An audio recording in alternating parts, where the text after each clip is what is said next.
Karena antara wujudul hilal dan KHGT itu kan memang berbeda ya. Jadi KHGT ini memang kalau bisa dibilang ya, ini adalah ijtihad Muhammadiyah yang terbaik saat ini.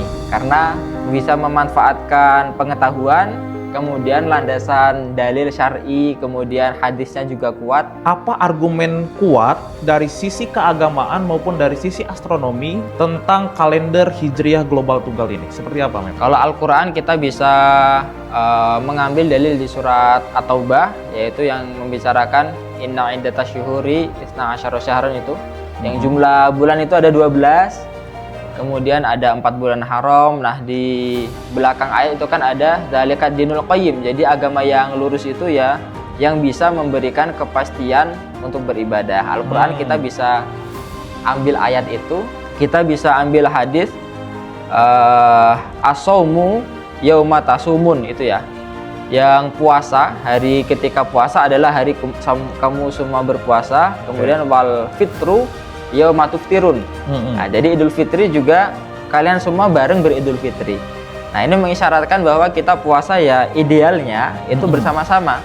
Tidak hanya bareng satu rumah berangkat sholat Idul Fitri, tetapi seluruh dunia. Ada satu momen yang ini mungkin apa ya?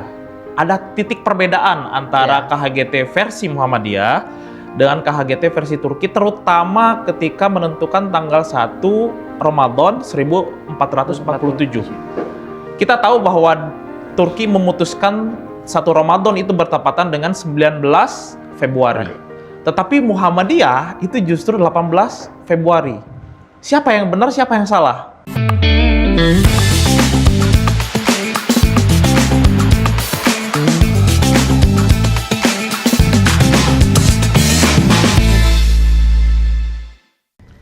Assalamualaikum warahmatullahi wabarakatuh. Kembali lagi di acara Lensamu Podcast. Pada kesempatan kali ini, kita akan membahas tentang kalender Hijriah Global Tunggal atau yang sering kita kenal sebagai KHGT. Pembahasan kali ini karena mumpung kita mau menjelang Ramadan 1447 Hijriah. Bersama Ustadz Najm Mudin Saifullah. Ustaz Najm, ya, alhamdulillah sudah bisa hadir lagi di sini. Alhamdulillah sudah hampir 1 tahun ya. Sudah hampir 1 tahun. Ya. Dan podcast kita yang sebelumnya itu alhamdulillah lumayan ramai lah dibahas orang-orang. Ya.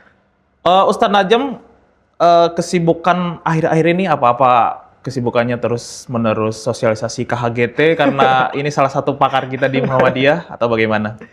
Ya mungkin mengajar rutinitas itu saja. Mengajar apa? Ilmu falak. Oke, berarti memang dunia ilmu falak atau astronomi Islam di dalam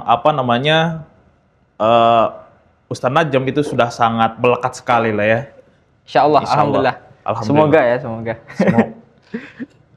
Ustaz Najm, di Muhammadiyah sudah meresmikan KHGT tepat di tanggal 1 Muharram 1447 Hijriah atau bertepatan mungkin sekitar pertengahan Juni 2025. Kira-kira apa yang dirasakan oleh Muhammadiyah dari peralihan dari yang tadinya wujudul hilal menuju KHGT? Apa yang dirasakan perbedaannya?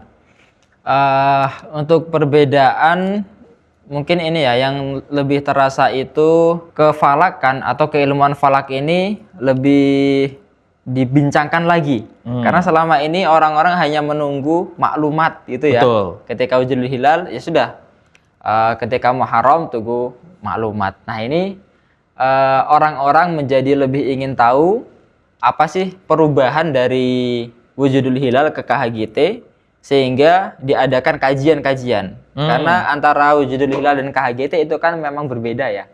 Berbeda, sehingga ini menimbulkan rasa ingin tahu orang, sehingga ilmu falak ini sering dibahas. Nah itu yang pertama. Kemudian yang kedua, karena di Muhammadiyah ini terkenal dengan organisasi yang berkemajuan, artinya sangat memanfaatkan teknologi, pengetahuan, kemudian kemajuan iptek itu juga dimanfaatkan.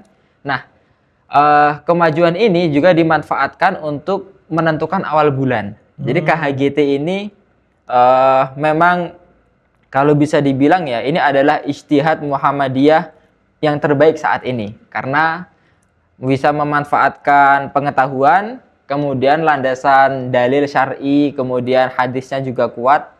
Nah, yang ketiga, KHGT ini bisa mengumpulkan orang-orang di Muhammadiyah yang ternyata banyak sekali yang ahli falak, ahli astronomi, kemudian ahli teknologi, sehingga bisa dikumpulkan menjadi sebuah tim perumusan software ya atau perangkat lunak untuk KHGT ini. Oke. Jadi bisa menjaring banyak sekali ilmuwan yang mana mereka ini punya satu visi, satu misi yang sama, yaitu membuat perhitungan seakurat mungkin tentang KHGT sehingga nanti kita sebagai warga Muhammadiyah bisa memanfaatkan, bisa menerima informasi tentang KHGT ini. Oke. Sehingga Ustadz Ilham kan sekarang untuk melihat KHGT mudah ya. Ada Mudah aplikasi Masa, aplikasi Hisapmu itu sudah disediakan dan bisa diakses oleh semua warga Muhammadiyah. Oke.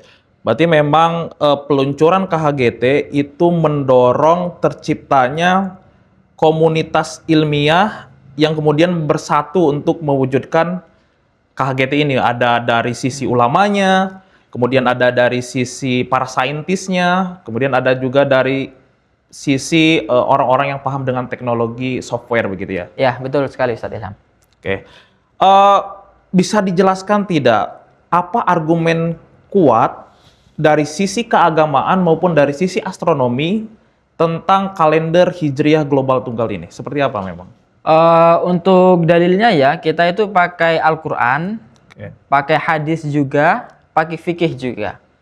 Kalau Al-Quran kita bisa mengambil dalil di surat At-Taubah, yaitu yang membicarakan inna iddatasyuhuri isna asyara syahran itu, yang jumlah bulan itu ada 12, kemudian ada 4 bulan haram. Nah, di belakang ayat itu kan ada dzalika dinul qayyim, jadi agama yang lurus itu ya yang bisa memberikan kepastian untuk beribadah. Al-Quran kita bisa ambil ayat itu, kemudian di hadisnya kita bisa ambil hadis as-saumu yauma tasumun itu ya. Yang puasa, hari ketika puasa adalah hari kamu semua berpuasa, kemudian wal fitru yauma tuftirun. Nah, jadi Idul Fitri juga kalian semua bareng beridul fitri. Nah, ini mengisyaratkan bahwa kita puasa ya idealnya itu bersama-sama. Tidak hanya bareng satu rumah berangkat sholat Idul Fitri, tetapi seluruh dunia. Nah, jadi prosesi sholat Idul Fitrinya bisa bareng, kemudian tarawihnya bisa bareng, Idul Adhanya juga bersama. Nah, seperti itu. Kemudian untuk fikihnya, kita ini di KHGT pakainya Ittihadul Matoli. Artinya menganggap bumi ini sebagai satu matlak. Matlak itu tempat ya. Bahasa mudahnya matlak ini kalau di sekarang, di zaman saat ini, ada matlak Indonesia, matlak Malaysia, matlak yang terbatas oleh negara-negara. Ya. Artinya dari matlak yang berbeda, dimungkinkan untuk awal bulannya itu berbeda. Nah, tapi KHGT, dia positifnya di sini, keunggulannya dia satu bumi itu satu matlak. Jadi tidak ada negara lain atau wilayah lain ini yang memulai puasa tertinggal atau lebih dulu. Jadi secara bersama-sama karena satu matlak. Dari segi sains jelas ini dikaji dengan ilmu astronomi yang terkini ya. Jadi ilmu astronomi di sini yang digunakan adalah menentukan posisi matahari dan posisi bulan. Jadi posisi matahari dan bulan itu bisa dihitung, bisa direkam. Misalkan saat ini matahari dia posisinya ada di mana, azimutnya berapa, tingginya berapa, kemudian ascensio rectanya berapa, deklinasinya berapa, itu bisa ditentukan. Tidak hanya hari ini, besok bisa, sebulan kemudian bisa, tahun depan bisa. Nah, dengan teknologi ini Muhammadiyah memanfaatkan perhitungan perputaran matahari ini untuk membuat kalender. Karena di Al-Quran sendiri, di surat Ar-Rahman ya, Asy-syamsu wal qamaru bihusban, memang matahari dan bulan itu memiliki sifat bisa dihitung. Nah, kenapa ayat ini sudah menunjukkan bisa dihitung, kok tidak kita manfaatkan untuk menghitung awal bulan. Nah, seperti itu Ustaz Ilham. Berarti di dalam konsepsi KHGT secara dalil agama dengan dalil astronomi itu sangat-sangat ada argumentasinya lah ya. Ya, betul sekali. Tetapi begini, di dalam hadis kan disebutkan sumu li ru'yatihi wa aftiru li ru'yatihi. Berpuasalah kalian semua dengan setelah melihat hilal. Ya. Di dalam konsepsi KHGT yang saya tahu ada konsep tentang hilal di bawah ufuk. Artinya hilal itu tidak harus di atas ufuk.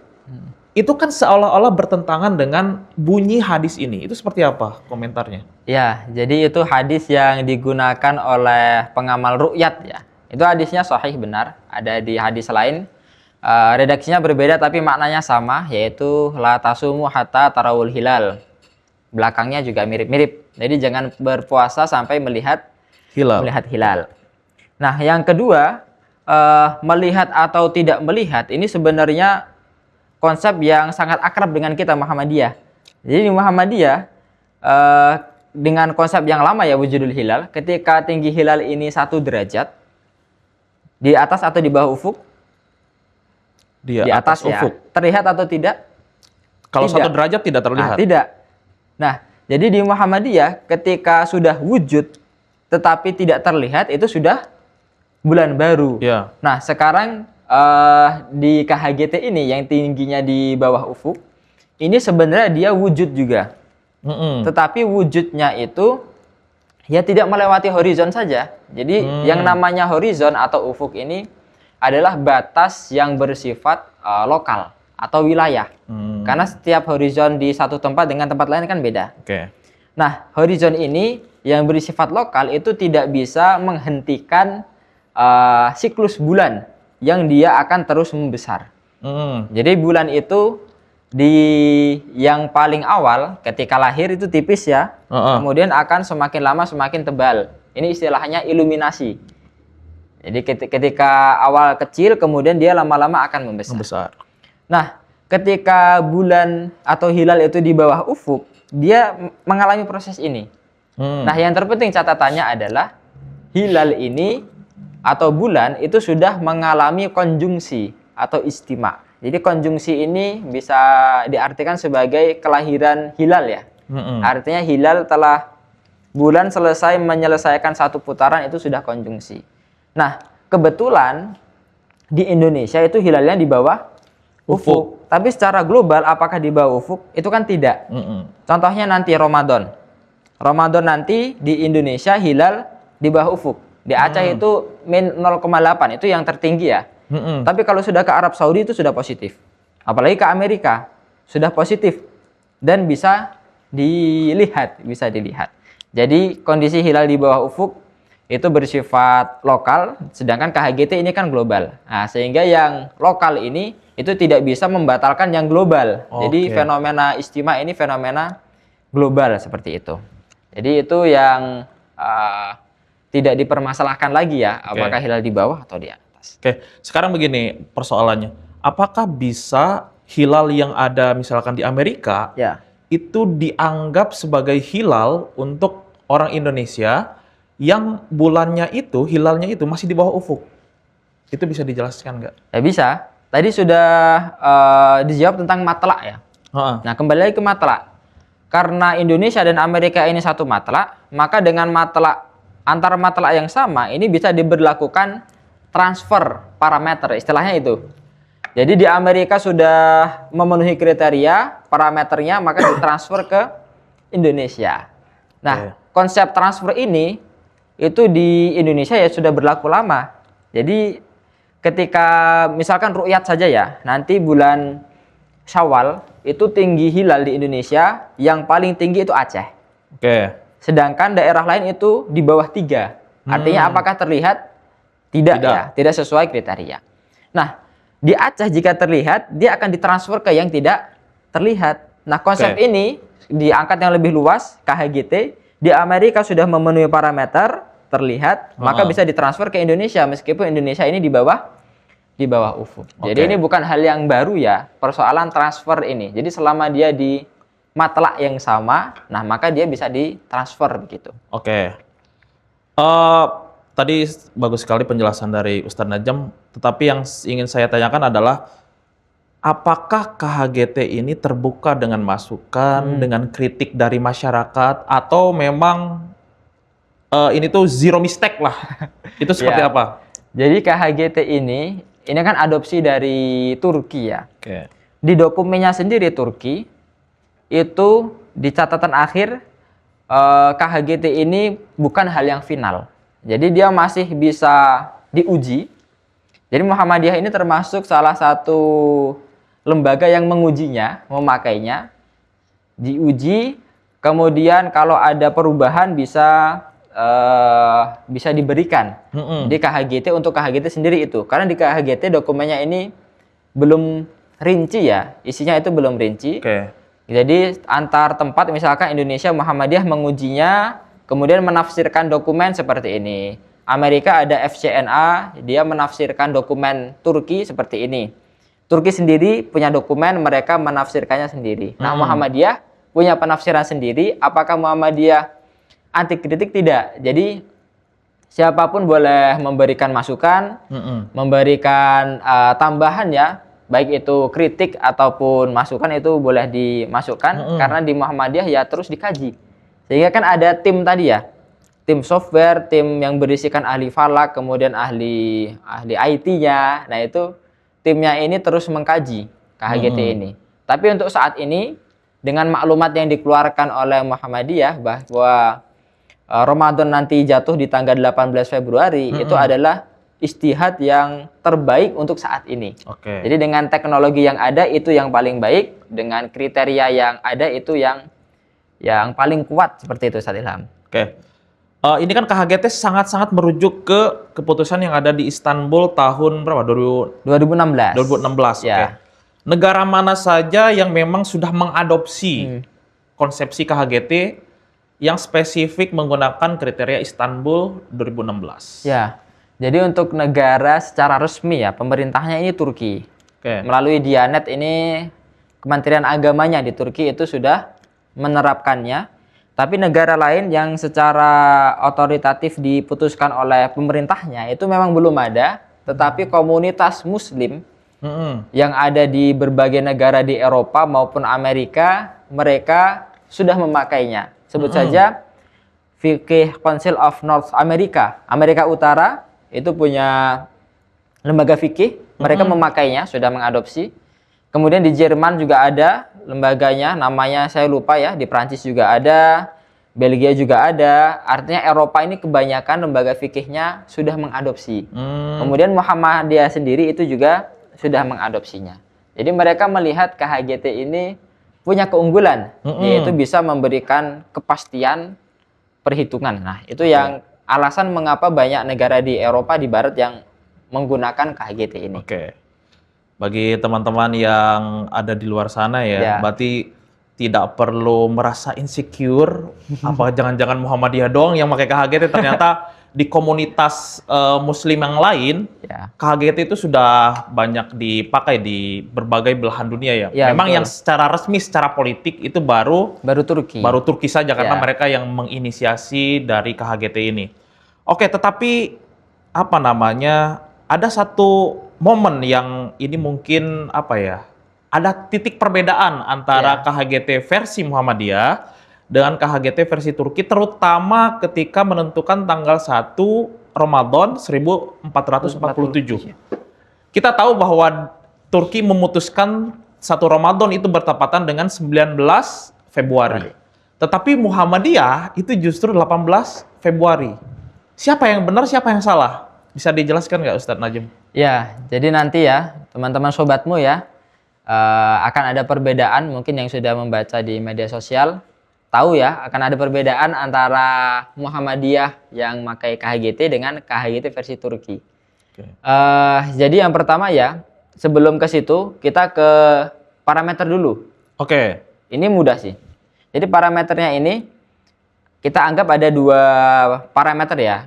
Yang pertama keterpenuhan PKG1, parameter kalender global yang pertama. Nah ini dia jika sudah terjadi ijtima sebelum jam 00 waktu Greenwich ya, Greenwich Mean Time atau UTC, Nah, maka kemudian di seluruh tempat di muka bumi manapun sudah terpenuhi tinggi hilal itu 5 derajat, elongasi 8. Nah, maka secara otomatis besok 1 hari setelah konjungsi maka sudah bulan baru. Kalau ini lebih mudah dan dimungkinkan antara KHGT Turki, Indonesia, Amerika itu sama kalau keterpenuhan PKG 1. Nah, yang menjadi titik pisahnya yaitu PKG 2. Nah, PKG 2 ini PKG itu parameter kalender global. Kalender global, oke. Nah, PKG 2 dia itu begini, sudah terjadi istima, tapi setelah jam 00. Setelah jam 00 UTC, maka perlu dilihat istima terjadi sebelum fajar atau sesudah fajar di New Zealand, tempat paling timur. Nah, kalau ternyata dia terjadi sebelum fajar, maka lihat catatan berikutnya. Tempat yang memenuhi 5 derajat ketinggiannya dan tinggi elongasi 8 derajat ini harus berada di benua Amerika. Nah, kata kunci Amerika inilah yang nanti menimbulkan perbedaan tafsir antara Turki dan Muhammadiyah.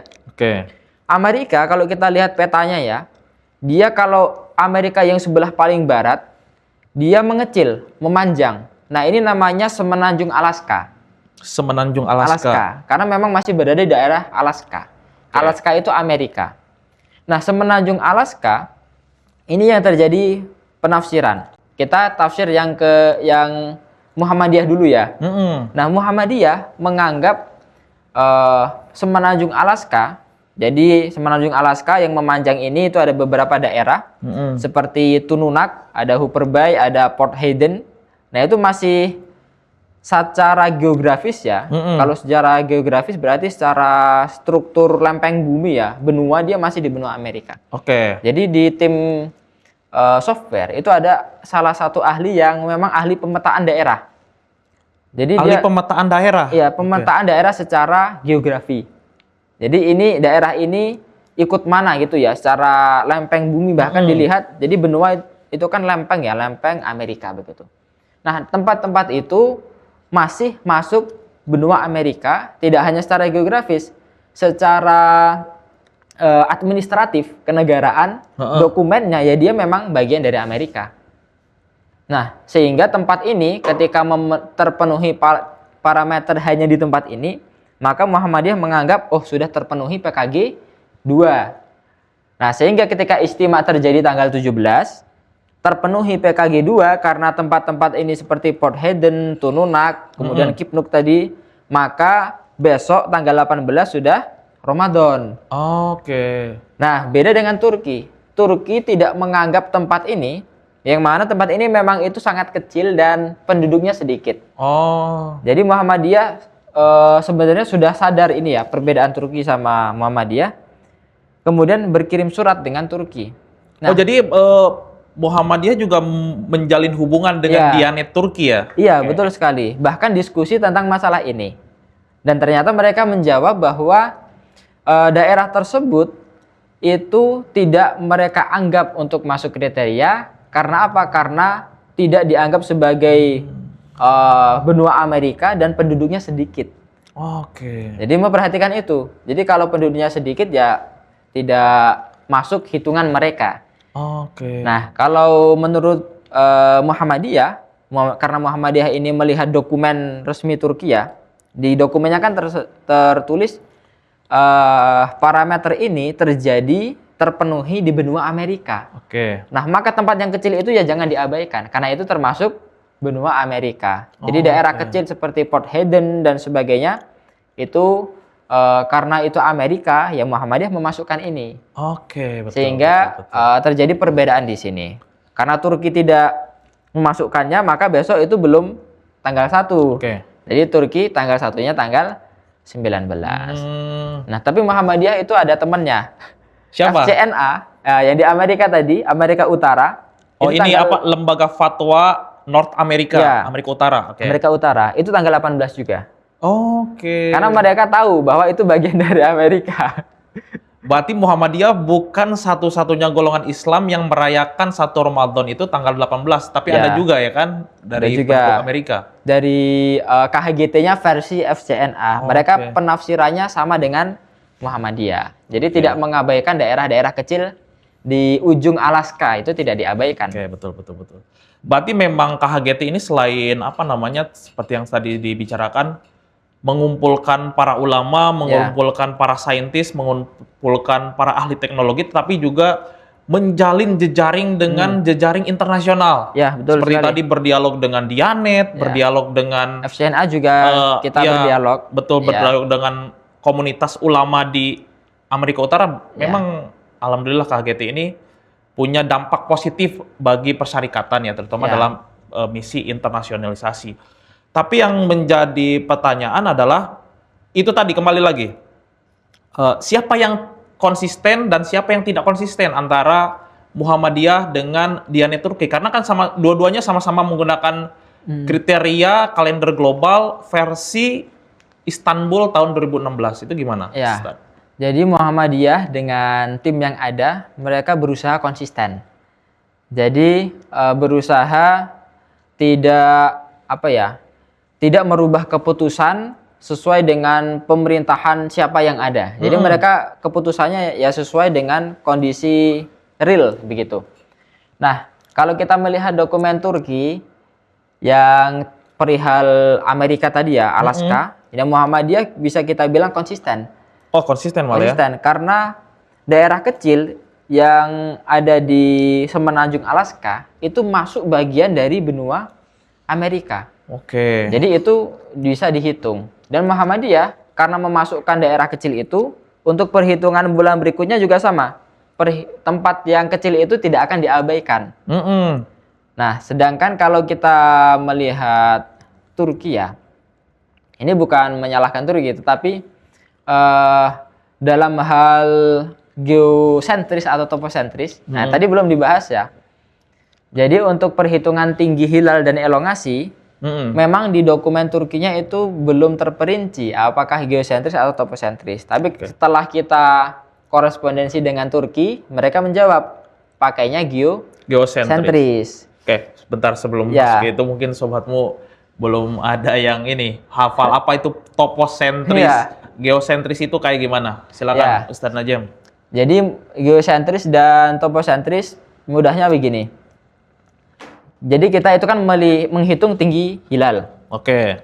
Kalau geo dari bahasanya artinya geo itu bumi. Geo itu bumi. Bumi. Maka menghitung tinggi hilal dari titik pusat bumi. Begitu ya. Sedangkan toposentris ini pengamat. Artinya dia ada di permukaan bumi. Nah, bedanya nanti hasilnya karena toposentris ini ada di permukaan, maka ada istilahnya itu paralaks. Paralaks ini sudut yang membedakan hasil tingginya nanti. Sekitar 0,8 derajat atau kurang lebih 1 derajat lah. Maka nanti kalau kita lihat tinggi geosentris itu pasti hasilnya lebih tinggi, kurang lebih 1 derajat dibanding toposentris. Toposentris itu lebih rendah. Nah, ketika kita korespondensi dengan Turki, mereka menjawab tingginya itu memakai tinggi geosentris. Jadi KHGT tinggi dan elongasi itu pakai geosentris. Nah, setelah menjawab itu, Muhammadiyah kan tetap melakukan perhitungan. Nanti kita dapati perbedaan lagi dengan KHGT Turki. Jadi Turki ini dia ternyata kadang itu pakai geosentris, kadang toposentris. Oh gitu? Ya, kadang tingginya ini pakai geosentris, elongasi toposentris atau sebaliknya.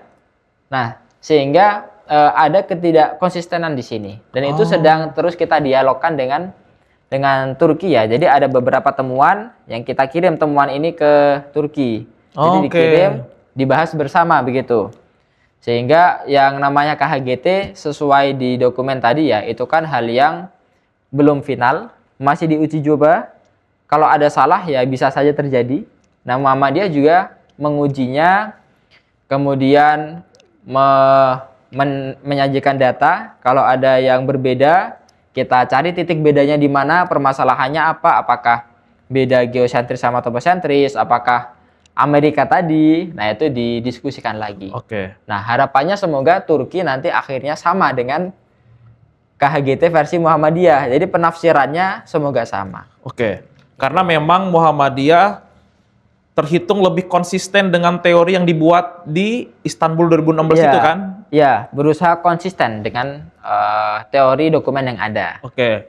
Berarti Ustadz Najam tolong sampaikan kepada sobatmu sekalian bahwa 1 Ramadan 1447 Hijriah itu memang sah bertepatan dengan 18 Februari 2026. Itu argumentasinya seperti apa? Biar nanti kalau ada yang nanya, wah kok Muhammadiyah lebih dulu padahal hilal di Indonesia itu belum naik. Itu seperti apa, Ustaz Najam? Jadi untuk sobatmu ya yang sudah menyusun jadwal tarawih, jangan ragu tarawihnya itu tanggal 17. Itu ya Ustaz Ilham ya. Amin 1. Tarawih bisa dilaksanakan tanggal 17, Ramadan jatuh pada tanggal 18 Februari 2026. Nah, ini sesuai dengan KHGT, sesuai dengan maklumat yang telah diedarkan oleh Muhammadiyah. Karena KHGT ini atau maklumat ini itu sudah ada dasarnya. Yaitu dasarnya sudah kita bahas tadi, yaitu dia telah terpenuhi parameter kalender global yang kedua.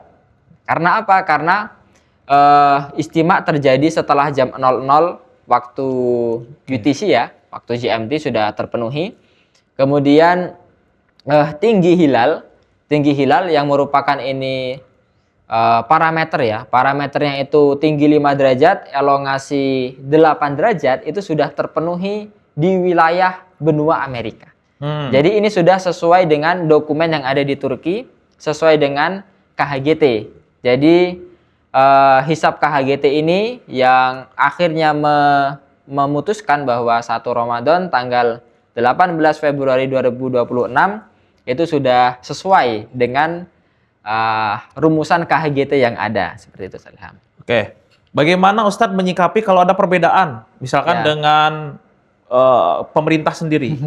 Itu bagaimana? Ya, kalau perbedaan kita hampir tiap tahun ada ya. Di tahun 2026 Muhammadiyah sudah terlatih berbeda. Berbeda.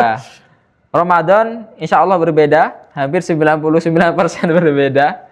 Idul Adha 99% bareng. Oke. Nah, yang masih menjadi 50-50 ini Syawal. Syawal bisa saja sama, bisa saja berbeda. Tergantung di Aceh nanti berhasil ru'yat atau tidak. Nanti kita tunggu saja nanti ya. Yang jelas ada perbedaan. Nah, bagaimana sobatmu menyikapi perbedaan? Tentu saja ikuti keyakinan yang diyakini paling benar. Nah, kalau sudah ikut yang benar, maka tidak perlu menyalahkan yang berbeda, begitu Ustaz Ilham. Jadi kita jalankan saja ibadah sesuai dengan hasil yang kita yakini. Karena menentukan awal bulan ini kan sama saja menentukan waktu untuk beribadah. Seperti begini, nanti sudah adzan zuhur, kalau kita yakin sudah masuk ya kita sholat. Tidak perlu menyalahkan orang lain yang dia belum sholat gitu. Karena dia belum yakin belum masuk sholat zuhur. Nah, di awal bulan juga sama. Kita tetap yakini apa yang benar menurut kita, menurut hisab tentu saja yang ada dasarnya ya. Iya, betul. Jangan meyakini penentuan awal bulan yang aneh-aneh. Misalnya apa yang aneh-aneh? Misalnya apa ya, mendapatkan miss call.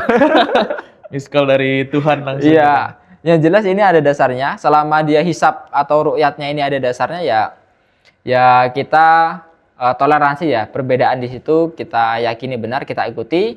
Tidak perlu menghujat yang salah. Tapi kalau ada kritik ya kita menerima. Kritik dan masukan juga kita terima. Karena dengan kritik ini bisa saja nanti KHGT menjadi semakin stabil, semakin stabil dan meminimalisir kesalahan ya, seperti itu Ustaz. Oke, baik, terima kasih Ustaz Najam. Jadi untuk sobatmu dimanapun berada, kita tidak perlu lagi risau, wah tanggal 1 Ramadan nanti tanggal berapa? Kita sudah punya argumentasi yang cukup komplit, dari dasar agama maupun dari segi astronomi, bahwa 1 Ramadan 1447 Hijriah itu bertepatan dengan 18 Februari 2026. Jadi kita tidak perlu ragu lagi. Untuk sekarang mari kita persiapkan ibadah Ramadan karena jauh-jauh hari kita sudah bisa menentukan kapan Ramadan itu jatuh. Persiapkan ibadah kita, puasa kita, persiapkan target-target kita dan lain sebagainya. Barangkali itu saja Ustadz Najam, ada closing terakhir mungkin statement. Closing statement ya, KHGT yang dipakai oleh Muhammadiyah ini itu merupakan ijtihad terbaik saat ini. Jadi dengan ijtihad ini semoga kita bisa mendapatkan banyak maslahatnya, mendapatkan banyak manfaatnya, karena Muhammadiyah dengan KHGT ini memang menargetkan maslahat yang lebih luas dibanding maslahat yang lebih kecil ya. Jadi jangan ragu untuk mengikuti KHGT ini karena memang sudah dikaji lama, sudah dibahas lama, tidak secara tiba-tiba, apalagi tidak cermat ya. Tidak cermat, tetapi ini merupakan hal yang sudah dikaji oleh banyak sekali ulama, banyak sekali ahli, sehingga jangan ragu untuk menggunakan KHGT ini. Gitu Ustaz. Oke. Kami ucapkan banyak terima kasih kepada Ustadz Najamuddin Saifullah. Ini walaupun masih muda, tetapi penguasaan ilmu falaknya sudah setara guru besar ya, insya Allah. Itu saja dari saya. Jangan lupa untuk menyimak Lensamu Podcast lainnya hanya di Muhammadiyah Channel. Assalamualaikum warahmatullahi wabarakatuh.